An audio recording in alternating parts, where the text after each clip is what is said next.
लगातार आपको जो बातें या जो प्रेडिक्शन दी जाती है वो सही साबित हो रही है। इस मुकाबले के लिए भी हम आपको बता दें कि लखनऊ सुपर जायंट्स इस मुकाबले को जीतने जा रही है।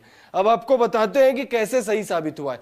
इकाना क्रिकेट स्टेडियम में लो स्कोरिंग मुकाबले होते हैं और इस स्टेडियम पर केएल राहुल की टीम ने 163 रन बना दिए 20 ओवर के अपने कोटे में 163 रन बना दिए। इस मैदान के हिसाब से 163 रन बहुत सही स्कोर है, बहुत अच्छा स्कोर माना जा सकता है।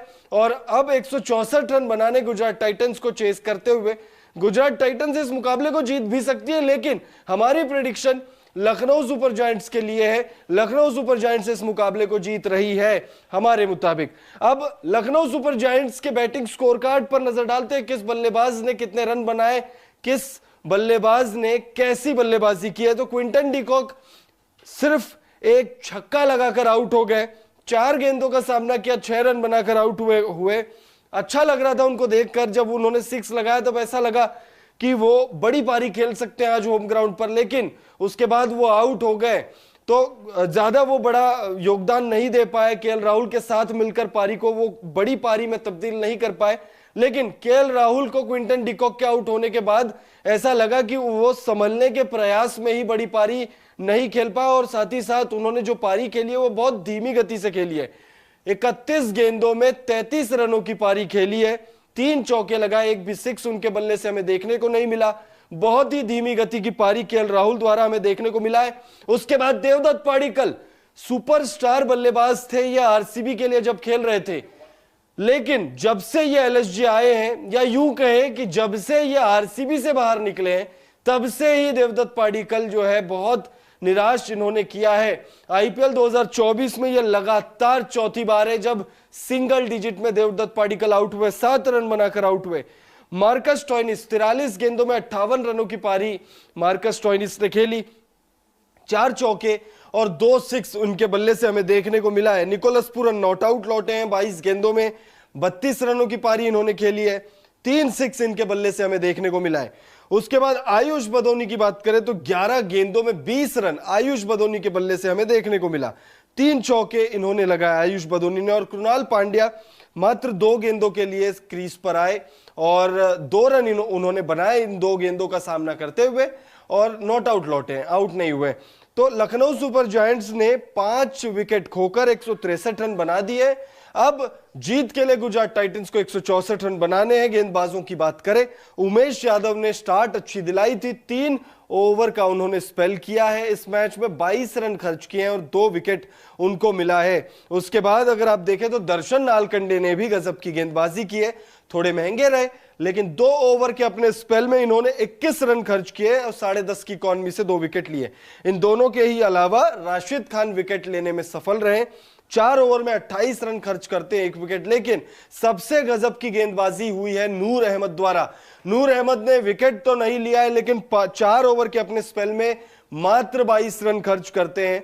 गजब की गेंदबाजी की है, विकेटलेस रहे, लेकिन आपने टीम के लिए अच्छी गेंदबाजी की। अब लखनऊ सुपर जायंट्स को 163 रन यानी 164 रन डिफेंड करने, गुजरात टाइटंस को 164 रन बनाने। इस मुकाबला को, अगर इस मुकाबले को जीतना है उन्हें, तो अब देखना होगा कि रिद्धिमान शाह और शुभमन गिल की जोड़ी किस तरीके से ओपन करती है। सब कुछ डिपेंड करेगा ओपनिंग पर, क्योंकि इस मैदान पर ये बड़ा स्कोर नहीं है। देखिए, ये स्कोर अगर आप अन्य किसी मैदान पर देखेंगे तो बहुत बड़ा स्कोर नहीं है दूसरी पारी के हिसाब से, क्योंकि दूसरी पारी में गेंदबाजी भी थोड़ी मुश्किल होती है अगर ड्यू आ जाए तो। लेकिन लखनऊ के इकाना क्रिकेट स्टेडियम पर ये जो स्कोर है ये लगभग 200 रनों के आसपास की है, क्योंकि यहां पर लो स्कोरिंग मुकाबले होते हैं, स्पिनर्स को बहुत मदद मिलेगी।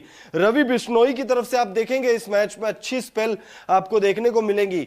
हो सकता है लीडिंग विकेट टेकर रहे वो टीम के लिए, क्योंकि आपने देखा गुजरात टाइटंस के लिए भी जो 2 स्पिनर जिन्होंने गेंदबाजी की, राशिद खान ने 7 की इकॉनमी से गेंदबाजी की है, वहीं नूर अहमद ने 5.5 की इकॉनमी से गेंदबाजी की है। तो रवि बिश्नोई द्वारा आपको एक अच्छा स्पेल देखने को मिलेगा। हो सकता है रन चेस के दौरान लखनऊ सुपर जायंट्स के लिए कृणाल पांड्या अच्छी गेंदबाजी करे, कृणाल पांड्या से भी आप उम्मीदें कर सकते हैं कि कृणाल पांड्या इस मुकाबले में अच्छी गेंदबाजी करते हुए आपको नजर आ सकते हैं, क्योंकि स्पिनर्स को इस मैदान पर अच्छी मदद मिलेगी। स्पिनर्स इस मैदान पर अच्छी जो है गेंदबाजी करेंगे। देखिए ग्राफिक्स के माध्यम से लगातार आपको हम दिखा रहे हैं, दर्शन नालकंडे 21 रन उन्होंने बनाए हैं, 3 ओवर का उनका स्पेल रहा है और उसमें उन्होंने 21 रन खर्च किए और 2 विकेट उनको मिला है। लगातार देखिए आप लोगों के बीच हम लाइव सेशन लेकर आते हैं और लगातार आप लोगों को हमारी प्रेडिक्शन भी बताते हैं। आज के दिन का ये दूसरा मैच है, डबल हेडर है। पहले मुकाबले में जो हमारी प्रेडिक्शन थी वो बिल्कुल सही हुई है। उस मुकाबले में हमने प्रेडिक्ट किया था मुंबई इंडियंस मुकाबला जीतेगी, और इस मुकाबले में हमारी प्रेडिक्शन है लखनऊ सुपर जायंट्स की तरफ। लखनऊ सुपर जायंट्स इस मुकाबले को जीत रही है। हमारे हिसाब से हो तो कुछ भी सकता है, लखनऊ जीत भी सकती है, गुजरात जीत सकती है, गुजरात हार सकती है, लखनऊ हो सकता है हार जाए, लेकिन हमारी प्रेडिक्शन जो है वो लखनऊ सुपर जायंट्स की तरफ है। और हमारे द्वारा बताई गई जानकारी अब तक लगभग सही साबित हो रही है। कल का मुकाबला अगर आप हटा दे, आरसीबी वाला जो मैच था, लेकिन उस मुकाबले में भी आरसीबी ने अंत आते आते अच्छा फाइट बैक किया था। अगर 1 ओवर और अच्छी निकल जाती वहां पर तो आरसीबी वो मुकाबला शायद जीत भी जाती, लेकिन उस एक प्रेडिक्शन को छोड़ दे तो विराट कोहली को लेकर प्रेडिक्शन थी, जॉश बटलर को लेकर थी, संजू सैमसन को लेकर थी, तो लगातार तमाम प्रेडिक्शंस जो है हमारी सही हो रही है। आज भी हमने मुंबई इंडियंस को जिताने की बात कही थी, जीतने की बात कही थी, मुंबई इंडियंस ने वो मुकाबला जीता। और अब इस मुकाबले में लखनऊ सुपर जायंट्स बाजी मार सकती है, क्योंकि 164 रन डिफेंड करने लखनऊ सुपर जायंट्स को इकाना क्रिकेट स्टेडियम में ये जो स्कोर है ये लगभग 200 रनों के बराबर है। दूसरी पारी में लगभग 200 रनों का स्कोर चेस करना वैसे भी बहुत मुश्किल होता है, आप कंफ्यूज मत होइए। इकाना क्रिकेट स्टेडियम में 163 रन लगभग 200 रनों के बराबर है अन्य किसी ग्राउंड को अगर आप कंपेयर करेंगे, क्योंकि यहां पर लो स्कोरिंग मुकाबले होते हैं, यहां पर स्पिनर्स का दबदबा देखने को मिलेगा आपको। दूसरी पारी में आप देखिएगा रवि बिश्नोई हो सकता है अच्छी गेंदबाजी करे, या फिर कृणाल पांड्या से आप एक अच्छे स्पेल की उम्मीद कर सकते हो सकता है ये दोनों मिलकर 3 से 4 विकेट भी चटका दे, हो कुछ भी सकता है इस मुकाबले में। गुजरात टाइटंस के बल्लेबाजों को अब एक अच्छी शुरुआत की जरूरत है। अगर अच्छी शुरुआत नहीं मिलती है गिल और रिद्धिमान साहा द्वारा, तो फिर निश्चित तौर पर मुश्किलात का सामना करना पड़ेगा गुजरात टाइटंस को। केन विलियमसन नंबर 3 पर बल्लेबाजी करने के लिए आएंगे, इंपैक्ट प्लेयर के तौर पर पिछले मुकाबले में अच्छी बल्लेबाजी की थी उन्होंने, इस मुकाबले में भी वो आएंगे। हो सकता है केन विलियमसन अगर गुजरात टाइटंस से मुकाबला जीतती है तो पॉसिबिलिटीज है कि केन विलियमसन एक अच्छी नॉक खेल ले गुजरात टाइटंस के लिए। कमेंट करके आप लोग बताइए आप लोगों को क्या लगता है इस मुकाबले में कौन सी टीम बाजी मारेगी। बहरहाल आपको फिर से एक बार मैच की जानकारी दे दे कि अब तक क्या क्या घटा है मुकाबले में, इकाना क्रिकेट स्टेडियम में अब तक क्या क्या हुए हैं। तो सबसे पहले टॉस लखनऊ सुपर जायंट्स के कप्तान केएल राहुल ने जीता और पहले बल्लेबाजी करने का फैसला किया, क्योंकि यहां पर पहले बल्लेबाजी करने वाली टीम थोड़ा ज्यादा सफल रही है। वहीं पहले बल्लेबाजी करते हुए लखनऊ सुपर जायंट्स ने बना दिए 163 रन। बहुत गजब की बल्लेबाजी हुई है लखनऊ सुपर जायंट्स द्वारा, हालांकि और अच्छी बल्लेबाजी हो सकती थी, लेकिन यह बात आपको ध्यान में रखनी होगी कि यहां पर बहुत तेज गति से आप रन नहीं बना सकते। यहां पर यह जो पिच है यह थोड़ी धीमी पिच कही जाती है। यहां पर बल्लेबाजों को आप कह सकते हो कि जो टेक्निकली साउंड बल्लेबाज है वो तो यहां पर रन बना लेंगे, लेकिन रन वो बनेंगे सिंगल और डबल्स में। चौके और छक्कों में अगर आप डील करना चाहते हो तो यहां पर कहते हैं कि पॉसिबल नहीं है, क्योंकि धीमी गति की पिच है। जो तेज गेंदबाज स्लोअर वंस का इस्तेमाल करते हैं, जो तेज गेंदबाज थोड़ी विविधता लाते हैं, वो यहां पर सफल होते हैं। जो स्पिनर्स तो खैर यहां पर अच्छी मदद प्राप्त करते ही है, तो स्पिनर्स को तो आप हटा ही दीजिए उस लिस्ट में से। अब 164 रन बनाने हैं गुजरात टाइटंस को इस मुकाबले को जीतने के लिए, और इस मुकाबले को जीतने के लिए 164 रन बनाना गुजरात टाइटंस के लिए दूसरी पारी में उतना आसान काम नजर नहीं आ रहा है। गुजरात टाइटंस को अगर इस मुकाबले को जीतना है तो निश्चित तौर पर टॉप 3 के जो बल्लेबाज है उनका रन बनाना बेहद जरूरी है। अगर टॉप 3 फेल हो जाते हैं तो आप डेविड मिलर या राहुल तेवतिया से वो उम्मीद नहीं कर पाएंगे, क्योंकि डेविड मिलर और राहुल तेवतिया का जो गेम है वो चौके छक्कों वाला गेम है। वो गेंद को बाउंड्री पार भेजने पे ज्यादा यकीन करते हैं और यहां पर वो करना थोड़ा मुश्किल होगा।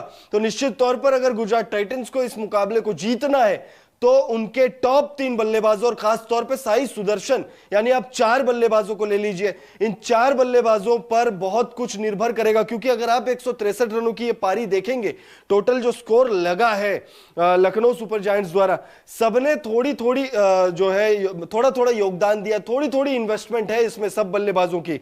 केएल राहुल ने देखिए 31 गेंदों में 33 रन बनाए, निकोलस पूरन ने भी बहुत ज्यादा तेज गति से रन नहीं बनाए, 22 गेंदों में 32 रनों की पारी, स्टॉइनिस ने 43 गेंदों में 58 रनों की पारी, आयुष बदोनी ने 11 गेंदों में 20 रनों की पारी। तो इसी तरीके से साई सुदर्शन, केन विलियमसन, रिद्धिमान साहा और शुभमन गिल से थोड़ा थोड़ा आप कह सकते हो कि टीम को रिक्वायरमेंट होगा, थोड़ी थोड़ी रनों की जरूरत होगी, वो थोड़ी देर क्रीज पर मौजूद रहेंगे, थोड़ा वक्त बिताएंगे।